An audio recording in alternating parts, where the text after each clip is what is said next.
Quetzalcoatl, and he's a deity in the Aztec culture and literature. Among the Aztec, he was related to wind, Venus, sun, merchants, arts, crafts, knowledge, and learning.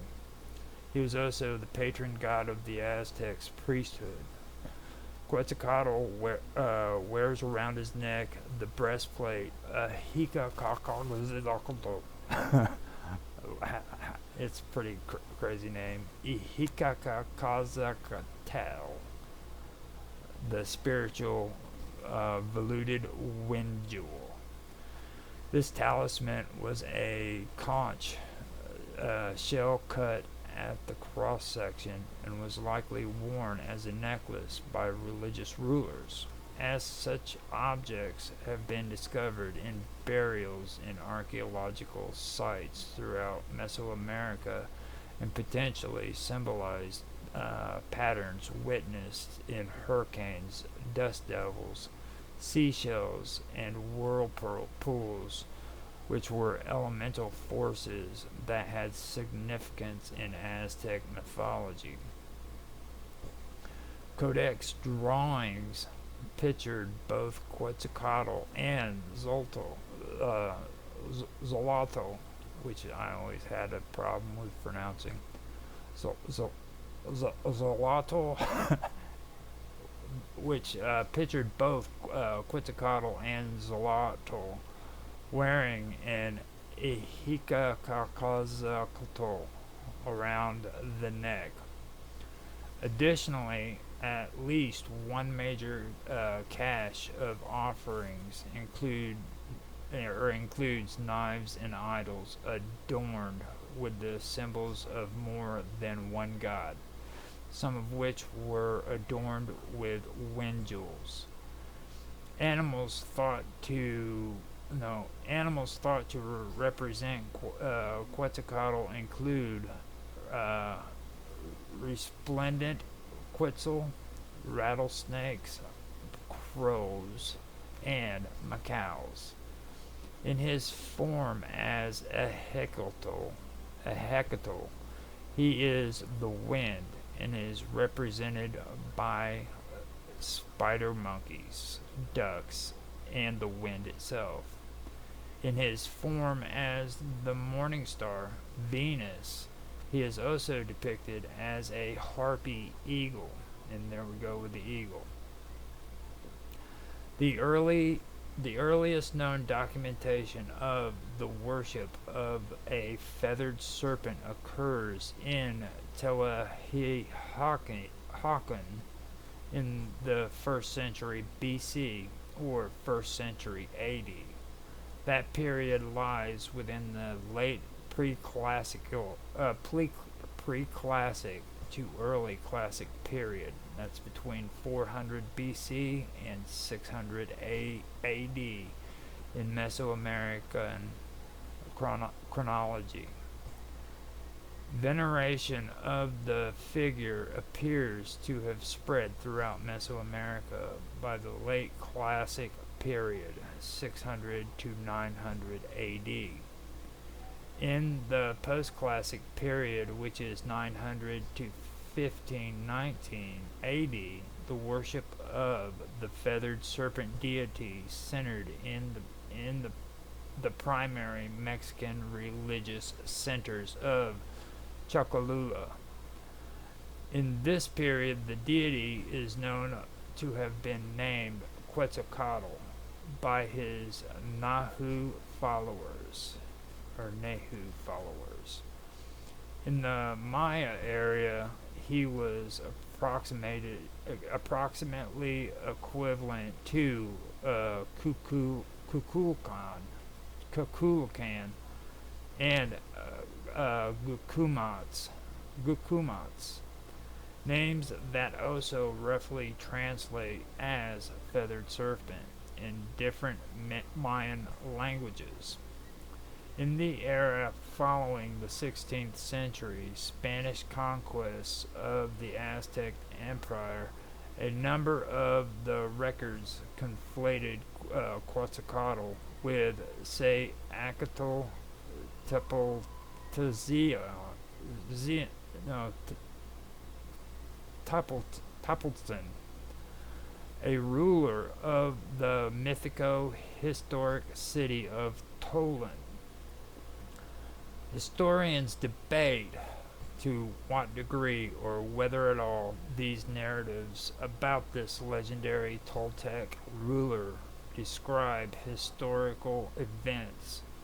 Furthermore, early Spanish sources written by clerics tend to identify the god ruler Quetzalcoatl of these narratives with either Hernan Cortez or Thomas the Apostle. Identifications which have also become sources of a diversity of opinions about the nature of Quetzalcoatl. The name Quetzalcoatl comes from the Nahuatl language and means precious serpent or Quetzal feathered serpent. In the 17th century, Ixtlaxochitl, a descendant of Aztec royalty and historian of the Nahu people, wrote Quetzalcoatl in its literal sense means serpent of precious feathers, but in the allegoric sense, wisest of men. Now, that is the end of what I have got for this information. I wanted to finish this up and kind of go over some of the stuff and read it to you guys. I've left references to the ohiohistory.org site that mentions the Serpent Mound on Mind's Chat in Live with Roger Hansen.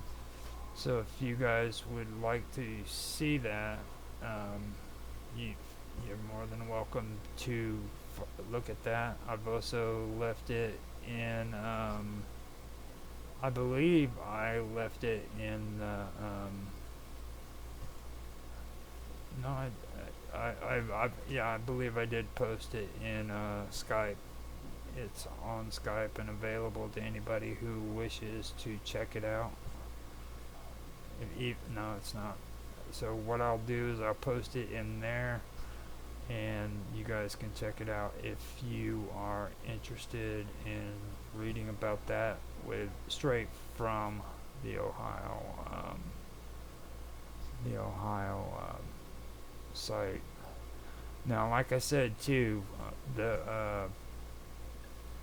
it's also available with the Leak Project. Now, he went in and he really did a good job at checking the site out, and he gave a little bit of history on it. It's actually pretty cool. So if I was you guys, I would actually go in and check it out and maybe give it a read if there's anything to read, you know what I mean? So there you go. I am posting it on Discord as well. I thought that I had this stuff posted, but I didn't. So let's see what we got here. How long did we lasted for 37 minutes. I'm going over to all of the channels to see if anybody's made any comments, and if they haven't, I'm going to go ahead and call this quits for the day. Now, with WWOW Talk, I am going to leave it open to I'm going to leave it open to if I'm going to stream again or not for the year. What it basically is everybody who's working with me right now, we're taking a break. Summer Todd in Austin are taking a break from Summer Todd's mystery show so that freaking they can regroup and come back in October. Still on standby with Bob Dub. I don't know exactly what she's going to do. She's got her thing going on, so I've offered to do a show with her if she wanted to do one. So that was supposed to start today or at the beginning of July. So I don't know what she's planning on doing. I'll keep everybody posted on that, but I don't know.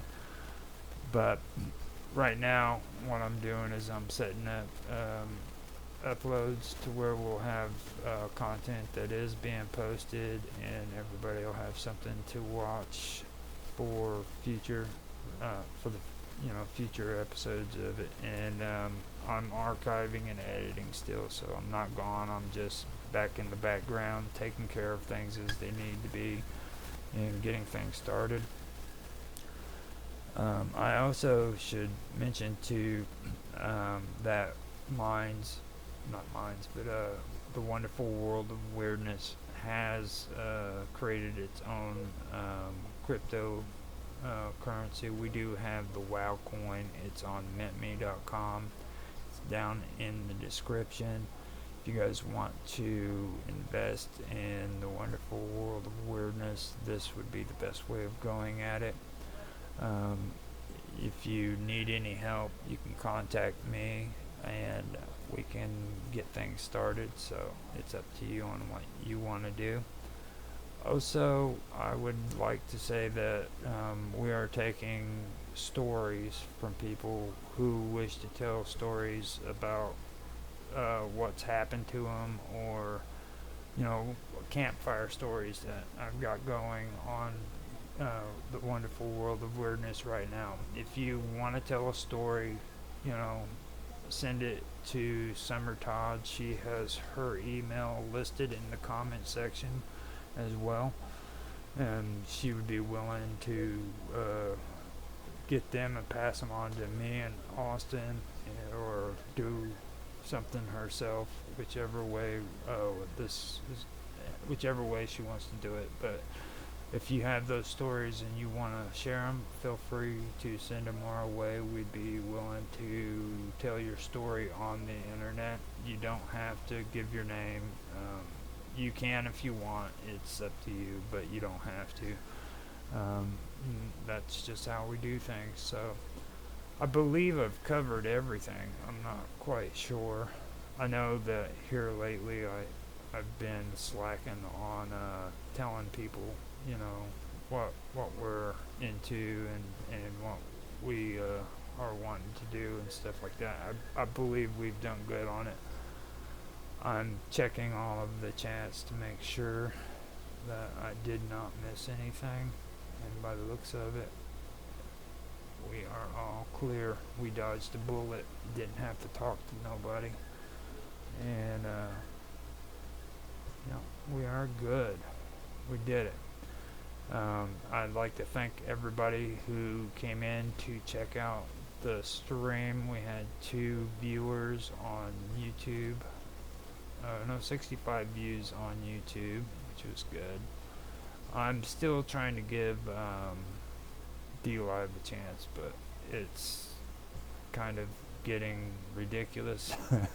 I've got absolutely no views whatsoever on DLive, which is just outlandish. It's like it's actually worse than what it is to be on Twitch, and being on Twitch is pretty bad. So with that, I am going to end this, and thank you guys for watching.